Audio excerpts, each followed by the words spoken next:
Doctrine of eclipse. अब doctrine of eclipse सबसे पहले it is applicable to only and only pre constitutional laws. तो अगर मैं प्री कॉन्स्टिट्यूशनल लॉज की बात करता हूं, डॉक्ट्रिन ऑफ एक्लिप्स की बात करता हूं, तो कहीं ना कहीं किसकी बात हो रही है? आर्टिकल 13 क्लॉज 1 की बात यहां पर भी हो रही है। No remember, when it comes to the doctrine of eclipse, तो डॉक्ट्रिन ऑफ एक्लिप्स जो मैंने आपको लास्ट लाइन लिखाई है, डॉक्ट्रिन ऑफ एक्लिप्स यहां पर भी एप्लीकेबल है। ठीक है, मैं ऐड करवाऊंगा इसको। डॉक्ट्रिन ऑफ एक्लिप्स जो है वो कहता क्या है बेसिकली? डॉक्ट्रिन ऑफ एक्लिप्स कहता है कि before the commencement of the constitution आपने किसी तरह का लॉ बनाया, ठीक है। अब वो जो लॉ है it is coming again in contravention with the part 3 of the constitution, but it will not be considered as void ab initio, it will be considered as void for a temporary period, for a temporary period, जब तक वो in contravention with that in with part 3 of the constitution आएगा। For example मान लेते हैं there is an act और law enacted in 1945, ठीक है। अब 1945 में एक लॉ बना, अब कमेंसमेंट कब हुई कॉन्स्टिट्यूशन की? 1950 में। अब 1950 में हमारे आगे जी फंडामेंटल राइट्स। अब मान लेते हैं ये जो पर्टिकुलर लॉ है ये आर्टिकल 19 के साथ कहीं ना कहीं क्लैश कर रहा है और it is coming in conflict with article 19 of the constitution. अब ये वॉइड डिक्लेयर नहीं किया जाएगा, ना कि ये वॉइड एब इनिशियो भी होगा, ठीक है।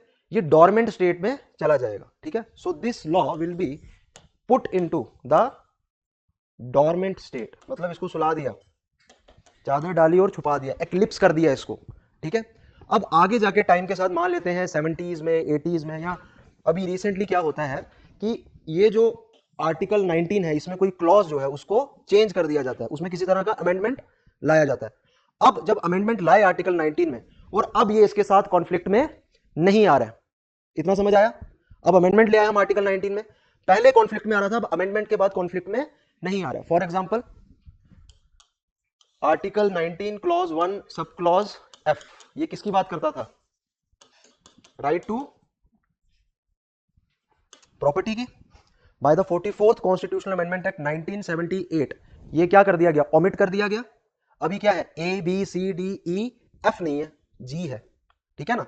तो 78 से पहले था, तो मान लेते हैं कि 78 तक ये जो एफ था as a part of fundamental rights, part 3 of the constitution, ये किसी पर्टिकुलर लॉ के साथ क्या कर रहा था? कॉन्फ्लिक्ट में आ रहा था। अब 78 के बाद ये कॉन्फ्लिक्ट में नहीं आ रहा है, तो अब इसके ऊपर जो चादर ओढ़ी हुई है, जो इसके ऊपर एक्लिप्स है, वो क्या हो गया? हट गया। Now from the dormant state it has become active. लेकिन डोरमेंट स्टेट से एक्टिव होगा कब? When it will not be void ab initio. समझ आया? अगर wide ab initio, wide ab initio का क्या मतलब होता है कि इनवैलिड फ्रॉम द स्टार्ट, तो पहले से ही इनवैलिड कर दिया तो लॉ खत्म हो गया ना, वहीं का वहीं। पर यहां पर खत्म नहीं हो रहा है, that's why it is coming from the dormant state to the active state. That is the doctrine of eclipse. Since the fundamental rights are only applicable after the commencement of the constitution, तो इसका क्या मतलब हुआ? Fundamental rights are valid after 26th Jan 1950। तो पीछे तो applicable नहीं थे।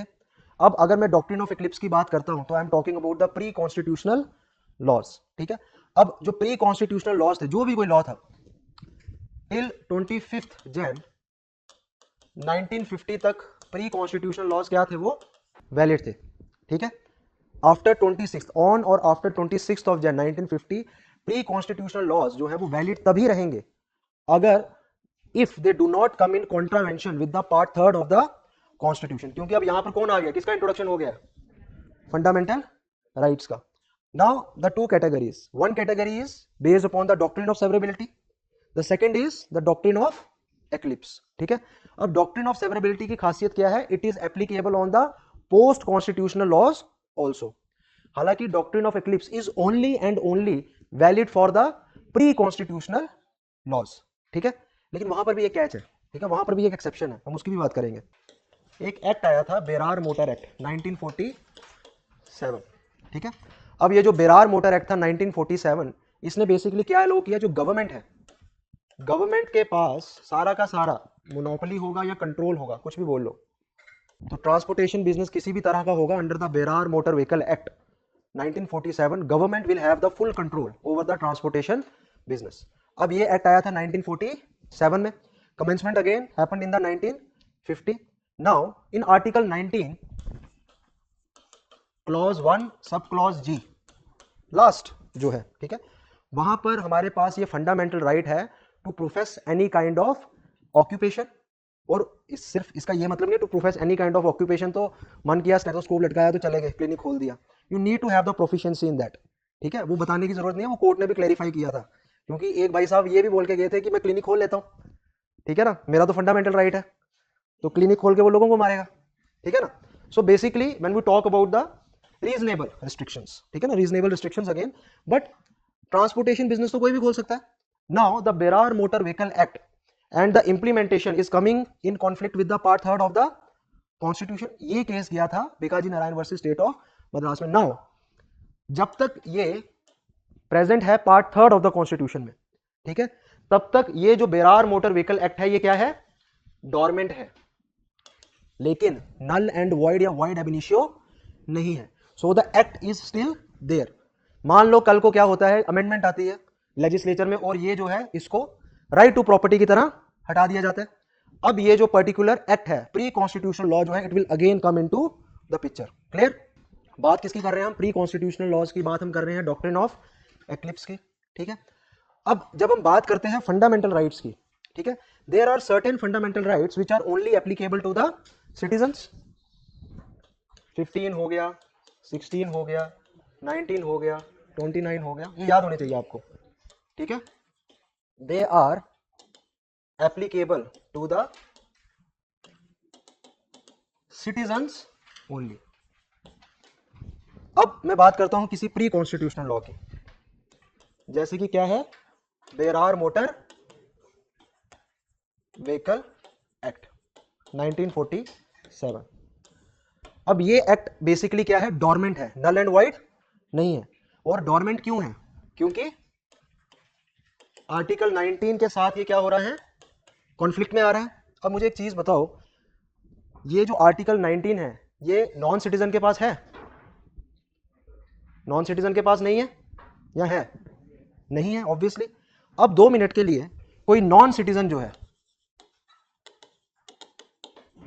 वो यहां पर क्या करने आया है, ट्रांसपोर्टेशन का बिजनेस, ठीक है। अब ये लॉ प्रेजेंट है, अब इसके पास आर्टिकल 19 का प्रोविजन या फैसिलिटी तो नहीं है, ये लॉ यहां पर एनफोर्सेबल होगा कि नहीं होगा। When I'm talking about the doctrine of eclipse, it is not null and void, it is not void ab initio, it is non-enforceable, but it is non-enforceable for the citizens only if it is coming in contravention for article 19 of the constitution। अब इसके पास article 19 है, इसके पास article 19 का right नहीं है, तो Berar motor vehicle act इस पे लगेगा कि नहीं लगेगा, इस पे लगेगा।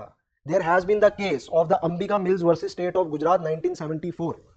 अब Ambika mills versus state of Gujarat में उन्होंने भी यही बोला था कि भाई हमारा राइट टू प्रॉपर्टी जो है वो क्या है, वायलेट हुआ है, ठीक है, इसलिए हम पे लॉ एनफोर्स नहीं होगा।